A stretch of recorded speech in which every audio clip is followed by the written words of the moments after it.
Hai, Assalamualaikum anak-anak Mak. Bertemu lagi kita dalam channel Mak Leha. Okey, hari ni Mak nak senaraikan 5 pembunuh bersiri paling kacak di dunia. Tapi ni berdasarkan ranking dalam internet lah, you alls. Jangan pula korang cakap, alah tak handsome pun. Ingat, selera kita lain-lain gitu. Kalau macam Mak suka macam $4 kau. Botak, sado-sado gitu. Sorry. Okey, tempat kelima. Jeffrey Dahmer atau lebih dikenali sebagai Milwaukee Cannibal. Dia lahir pada 21 Mei tahun 1960. Dia adalah pembunuh bersiri dari Amerika yang dah lakukan pembunuhan terhadap 17 orang lelaki dari tahun 1978 hingga 1991. Kalau korang tanya Mak, kenapa semua mangsa dia lelaki? Yalah, sebab dia ni songsang sikit. Dia minat kaum sejenis dia. Antara taktik dia memburu mangsa dia, selalu dia cari kat kelab-kelab, pancing budak lelaki tu dengan duit, belanja minum, lepas tu ajak datang rumah, kononnya nak photoshoot lah apalah. Bila mangsa dia dah sampai rumah dia, apalagi, masa tu dia mulakan kerja jahat dia. Dia bunuh mangsa tu dulu, lepas tu dia bersetubuh dengan mayat lelaki tu. Lepas tu dia potong-potong, dia bubuh dalam tong yang berisi asid supaya mayat tu boleh lesap lah. Kalau nak cerita satu-satu apa yang dia buat kat semua mangsa tu, takut panjang pula. So, Mak cerita sikit je lah ya. Dia memang ada penyakit nekrofilia, iaitu dia lebih bernafsu bila berhubungan dengan orang yang dah mati. Alasan dia, katanya, bila orang tu dah mati, orang tu milik dia seorang je. Astaga! Walaupun dia didiagnosis ada gangguan mental, tapi dia didapati waras di sisi undang-undang masa perbicaraan. So dia tetap dijatuhi hukuman penjara seumur hidup pada 17 Februari tahun 1992. Tapi baru 2 tahun dalam penjara, pada tahun 1994 dia ditemui mati dalam penjara. Akibat dibunuh oleh banduan lain dalam penjara, iaitu Christopher Scarver. Christopher tu kata, dia jijik dengan Jeffrey tu. Mungkin si Jeffrey tu goda dia kot dalam penjara. Tak tahulah kan. Okay, next. Pembunuh bersiri paling handsome tempat keempat pula adalah Paul John Knowles, atau lebih dikenali sebagai pembunuh Casanova.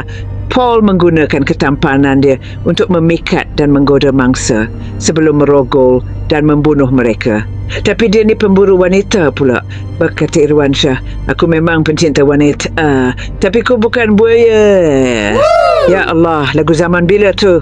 Paul mengaku bersalah dan membunuh 35 orang. 3 pembunuhan pertama yang dia lakukan lepas dia putus cinta dengan awek dia yang bernama Angela Kovic. Malam tu dia frust sangat sebab putus dengan awek dia. So dia nak hilangkan tension sebab kena tinggal. Dia pergi bunuh 3 orang terus kat sebuah jalan di San Francisco, Amerika. Start dari malam tu lah dia mula ketagih nak membunuh lagi. Rasa macam seronok pula katanya. Astaghfirullahalazim. Dalam masa 4 bulan je dia dah bunuh 18 orang. Ada yang ditembak, dibunuh ketika bersiar-siar, ketika berkhemah. Malah ada mangsa yang dirogol. Daripada 20 mayat yang ditemui, 3 daripadanya adalah kanak-kanak dan 3 lagi adalah orang tua. Ya Allah, semua peringkat umur kau sapu. Mangsa dia dibunuh dalam 3 negeri berbeza, membuatkan polis lagi bingung nak settlekan kes ni. Yalah, polis sampai tak pasti mereka sedang berhadapan dengan progol ke, pembunuh ke, lelaki bersenjata ke, sebab semua dia tibai. Last sekali, lepas dia ditangkap dan polis dah gari dia, masa duduk dalam kereta polis untuk dibawa ke Georgia, sempat lagi dia melawan tu. Kalau korang pernah tengok cerita Salt yang Angelina Jolie berlakon tu, macam tu lah gayanya. Dai cuba nak rampas senapang polis dalam kereta tu. Polis tu bernama Early. Apa lagi? Polis pun tembak lah dia. Boom! Mati! Okay, next. Pembunuh berantai paling handsome tempat ketiga pula jatuh kepada Charles Shobraj, atau dikenali dengan gelaran The Serpent. Serpent tu bukan ke ular jadian ke? Yang dalam cerita Nagin tu, yelah tu, suka menawan mangsa untuk dibunuh. Dia dilahirkan di Vietnam pada tahun 1944. Charles dikatakan telah meragut nyawa 24 orang. Charles mula melakukan jenayah ketika berada di Paris. malah ditangkap kerana mencuri pada tahun 1960-an. Kes dia yang paling mendapat perhatian adalah apabila dia membunuh 10 orang pendaki gunung di beberapa laluan dalam Thailand, Nepal dan India. Biasanya, dia akan bagi dadah kat mangsa dia dulu sebelum dia bawa mangsa dia jauh ke kawasan luar bandar. Modus operandi kegemaran dia akan buat mangsa dia sakit guna apa je bahan. Kemudian dia akan cekik, potong mangsa dia dengan pisau. Tembak mereka, kemudian dia rosakkan mayat mangsa tu. Astaghfirullahaladzim. Tahan dulu Tok Adi. Ada lagi ni, selain dari 10 mangsa tu, lelaki gila tu juga telah membunuh pelancong Amerika bernama Teresa Knowlton di Delhi, India pada 10 Oktober 1975. Selain dari itu, seorang rakyat Turki bernama Vitali Hakim juga dibunuh dan mayatnya dibakar. Dialah yang buat hidup aku jadi macam ni. Sabar Tok Adi, istighfar. Ada lagi ni. Di Bangkok, Thailand pun dia terus mengganas. Dia pergi cekik Stephanie Perry sampai mati kawan tu. Sebulan kemudian dia bunuh warga Belanda pula, Cornelia Hemke dan seorang lagi, Henricus Bitanja pada 16 Disember tahun 75. Kemudian dia pergi bakar mayat mereka. Banyak lagi lah mangsa dia dari pelbagai negara. Tak sempat nak senaraikan semua. Panjang episod dia nanti, dah macam cerita Nagin. Ketika ditangkap tanpa rasa bersalah, Shobraj berkata, "Saya tak pernah membunuh orang yang baik."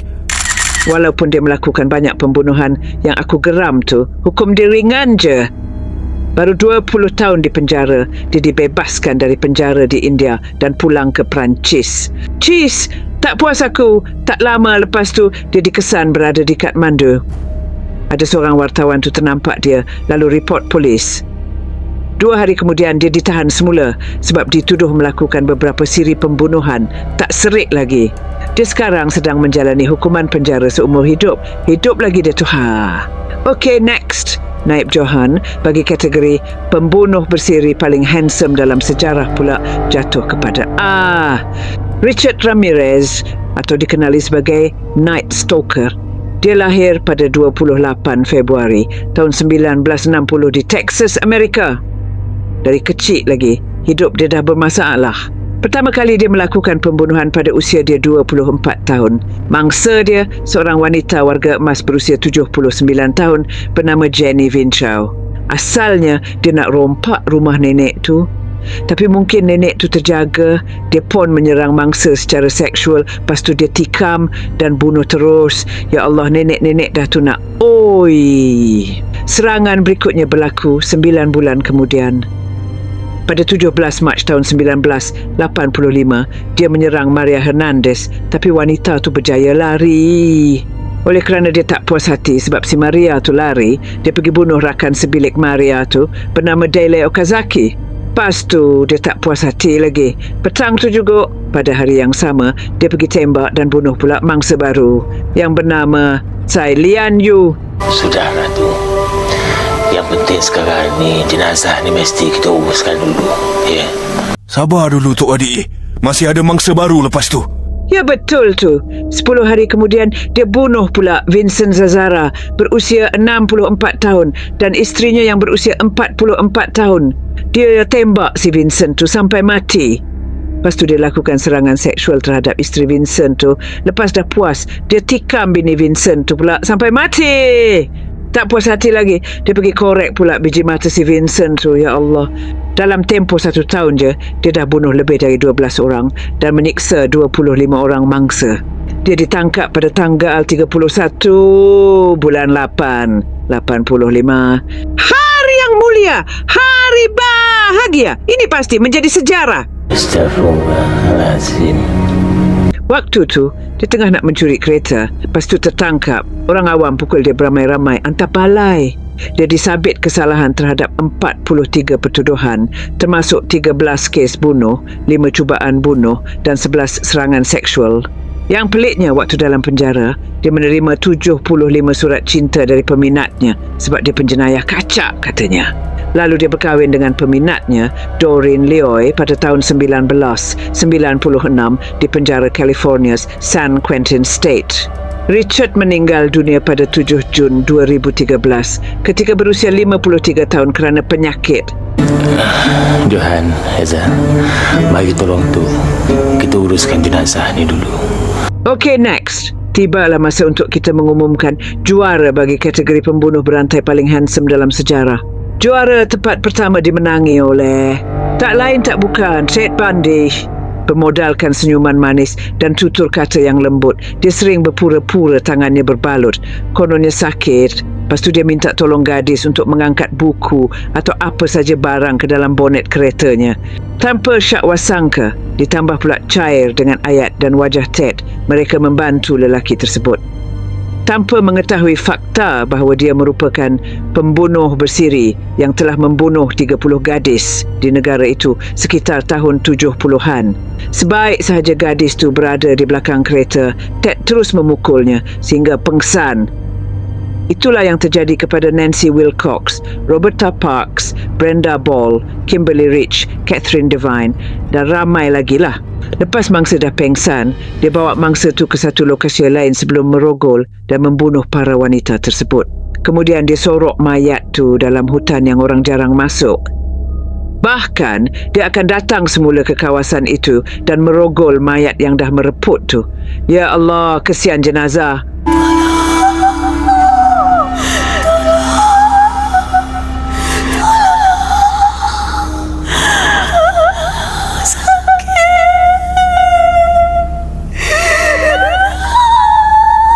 Ada juga kes di mana dia simpan tengkorak mangsa tu dekat apartmen dia, malah siap package tidur sekali dengan tengkorak tu. Astaghfirullahalazim.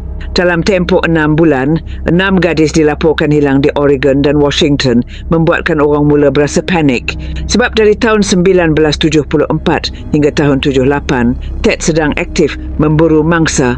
Tapi pada tahun 75, dia pernah ditahan ketika sedang memandu di Salt Lake City dan polis menemui gari, topeng, tali dan beberapa barang mencurigakan dalam kereta dia. Tapi pada tahun 1977, dia berjaya melarikan diri dari penjara.